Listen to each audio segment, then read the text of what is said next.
राहुल गांधींमध्ये हिम्मत असेल तर त्यांनी 2029च्या विधानसभेत माझ्याशी सामना करावा, असं खुलं आव्हान भाजपचे प्रदेशाध्यक्ष आणि मंत्री चंद्रशेखर बावनकुळे यांनी थेट राहुल गांधींना दिले। पिंपरी चिंचवडमध्ये क्रिकेट स्पर्धेचं उद्घाटन केल्यावर बावनकुळे यांनी हातात बॅट घेत चौफेर फटकेबाजीही केली। दिल्लीकरांनी आपला आणि काँग्रेसला चांगलंच धुतलंय। आता ईव्हीएम मशीन सेट होती असा आरोप काँग्रेस आणि संजय राऊत करायला सुरुवात करतील, अशी खोचक टीका देखील बावनकुळे यांनी केली आहे। राहुल गांधींनी 2029ची लढाई कामठी विधानसभेची लढावी। मी त्यांच्या विरुद्ध निवडणूक लढायला तयार आहे आणि निवडणूक जिंकून दाखवेन।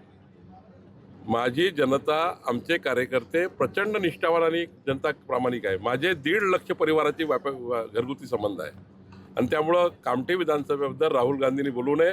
उद्या जाहीर करावं राहुल गांधींनी। मी 2029ला लढायला तयार आहे। मी त्यांना चितपट केल्याशिवाय राहणार नाही।